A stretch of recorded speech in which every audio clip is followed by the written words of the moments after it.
حشر میں بھی وہ جو نہ ہو تو کہیں کام نہیں چلنے والا ہے، وہ جو نہ ہو تو کچھ نہ ہو۔ قبر میں بھی یہی حال ہے، اسی لیے سیدنا عمر ابن خطاب حضور کے ساتھ بیٹھے ہیں، رسول پاک صلی اللہ تعالیٰ علیہ وسلم قبر کے حالات بتا رہے ہیں کہ جب مردے کو دفن کر دیا جائے گا، فرماتے میرے آقا یاتیانی ملکانی عینانی ازرقانی، دو فرشتے آئیں گے ایسے جن کی نیلی آنکھیں ہوں گے، کالا چہرہ ہوگا، جھنجھوڑ کر اٹھائیں گے، پوچھیں گے تیرا رب کون ہے، تیرا دین کیا ہے۔ یہ سوالات اس کے لیے اتنے سخت ہو جائیں گے کہ بہت سارے لوگ جواب جلدی دے نہیں پائیں گے۔ یہ قبر کے حالات حضور بیان کر رہے تھے۔ توجہ چاہتا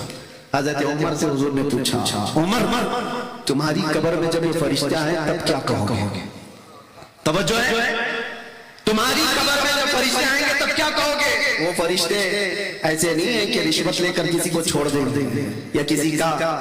کوئی تعلق بتا کر کے وہ چھوڑ دیں گے، وہ اپنی ڈیوٹی پوری کر رہے ہوں۔ فرشتوں کا درد تو رہے گا ہی سب کو۔ عمر تم کیا جواب دو گے؟ تو حضرت عمر نے کیا کہا جانتے؟ حضرت عمر حضور سے پوچھتے ہیں، یا رسول اللہ صلی اللہ علیہ وسلم پہلے آپ مجھے یہ بتا دیں، آج جو میں آپ سے محبت کرتا ہوں کیا یہ محبت مرنے کے بعد قبر میں بھی باقی رہے گی؟ حضور نے فرمایا دنیا والوں کی محبت ختم ہو جائے گی، مجھ سے جو محبت کرتا ہے وہ حشر تک باقی رہے گی، قبر میں بھی باقی رہے گی، حشر میں بھی باقی رہے گی۔ تب حضرت عمر فاروق جھومنے لگ گئے اور کہا یا رسول اللہ اگر یہ محبت باقی رہے گی تو قبر میں جو بھی ہوگا میں نپٹ لوں گا، جو بھی ہوگا میں نپٹ لوں گا۔ کیوں یا رسول اللہ؟ صحابہ کا یہ نعرہ تھا کل مصیبت بعدک جلل یا رسول اللہ، اے اللہ کے رسول اگر آپ ہمارے ساتھ ہیں تو پھر ہر مصیبت چھوٹی ہے، ہر مصیبت ہلکی ہے۔ آپ اندازہ کرو یہ دولت اگر تمہارے ساتھ ہے تو یہاں پر بھی آرام سے جی پاؤ، قبر میں بھی جی پاؤ، قبر میں بھی سکون سے رہ پاؤ، اور حشر کی بات تو حشر کی ہے، عرش حق ہے مسند رفعت رسول اللہ کی، دیکھنی ہے حشر میں عزت رسول اللہ کی۔ آپ اللہ کے نبی صلی اللہ تعالیٰ علیہ وسلم سے بے حد محبت کرتے ہیں، دنیا میں جب محبت کرتے تھے تو اسی لیے قیامت کے دن بھی بے فکر وہ رہے گا بندہ۔ یہ ایک بات یہ بھی بتا دوں، وہ جو نہ ہو تو سمجھ میں آ رہی ہے بات، وہ جو نہ ہو تو آپ کو پتہ ہے قبر میں جو سوالات ہوتے ہیں یہاں تو مجھے آج پہلی بار اتفاق ہے، نقطہ دام نقطہ رساں ایسے خطیب کے سامنے، جہاں پتہ نہیں ہماری آنکھیں کھولنے سے پہلے ان کی زبان بہت کھلی ہوئی تھی، زندگی میں ہماری آنکھیں بھی نہیں کھلی تھی جب آپ کی زبان کھلی ہوئی تھی، اور پوری امت کو بیدار کر رہے جگا رہے تھے۔ میں چھوٹی سی بات آپ کے سامنے عرض کر رہا ہوں، قبر میں 3 سوالات ہوتے ہیں، پتہ ہے آپ کو؟ اور یہ آلریڈی لیک ہیں صاحب، پتہ ہے کسی کو؟ کوئی امتحان ایسا بھی ہوتا ہے جس کے کوشچن پہلے سے لیک ہو گئے، پہلے سے لیک ہے، اس کے باوجود بھی لوگوں کو پریشانی ہو سکتی ہے وہاں، تو یہ مت سمجھنا کہ رٹا مار کے جاؤں گا قبر میں جلدی بول بہت سارے تو وہ ہوں گے۔ قرآن میں رب تبارک و تعالیٰ نے ارشاد فرمایا نسوا اللہ فانساہم انفسہم، جو لوگ اللہ کو بھول گئے تھے اللہ ان کو اپنا آپ بھی بھلا دے گا، وہ اپنے آپ نہیں پہچان جائیں گے میں کون ہوں، اپنا نام بھی بھول جائیں گے لوگ، جو لوگ اللہ کو بھولے ہوئے تھے۔ خیر سوالات کیا ہیں پتہ ہے نا؟ من ربک، تمہارا رب، جواب دے سکتے ہیں آپ؟ تمہارا رب کون؟ سوال کیا ہے وہ مجھے بتائیے، میں جواب نہیں پوچھ رہا ہوں، کیا سوال کرنے والے فرشتے تمہارا رب کون تھا پوچھیں گے یا کون ہے؟ پھر سے بولیے، تمہارا رب، ہاں قبر میں یہی پوچھیں گے تمہارا رب کون ہے۔ اور دوسرا سوال ہے ما دینک، تمہارا دین کیا؟ یہ نہیں پوچھتے تمہارا دین کیا تھا، کیا پوچھا جا رہا ہے؟ تمہارا رب کون ہے اور تمہارا دین کیا ہے؟ یہ 2 سوال تو ٹھیک ہے، قبر میں ہر ایک سے ہی پوچھا جا رہا ہے۔ تیسرا سوال ڈیفرنٹ، ما کنت تقول فی حق ھذا الرجل، حضور کو دکھا کر کے پوچھیں گے ان کے بارے میں کیا کہتا تھا، یہ نہیں کیا کہتا ہے۔ ارے پہلے جیسے 2 سوالات تھے، تیرا رب کون ہے، تیرا دین کیا ہے، اور یہ کون ہے، اتنا ہی پوچھ لیتا تھا۔ فرشتے اتنا پوچھ لیتے حضور کو دکھا کر کے کون ہے، ارے وہاں اچھے بڑے بڑے ترمگاہ بھی مان لیں گے وہ جنجل کو دیکھ کر، لیکن فرشتوں کو اس سے مطلب نہیں، اب کیا کہتا ہے اس سے مطلب نہیں ہے، یہ بتا پہلے کیا کہتا تھا، زندگی میں کیا کہتا تھا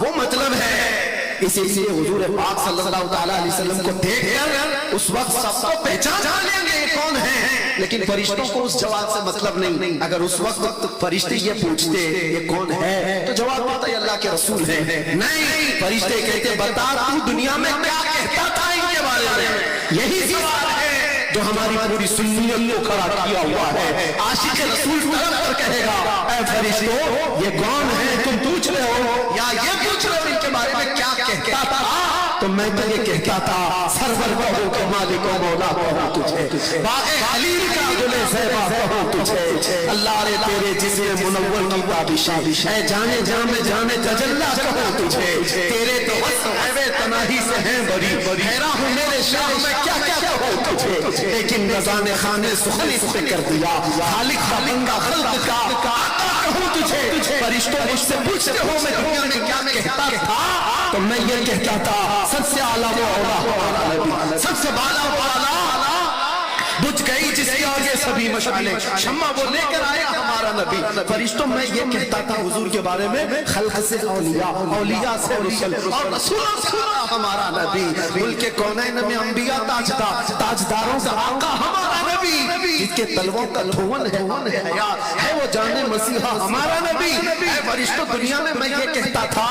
میں یہ کہتا تھا کون دیتا ہے دینے کو منہ چاہیے، دینے والا ہے سچا ہمارا نبی۔ دنیا میں میں یہ کہتا تھا اے فرشتوں،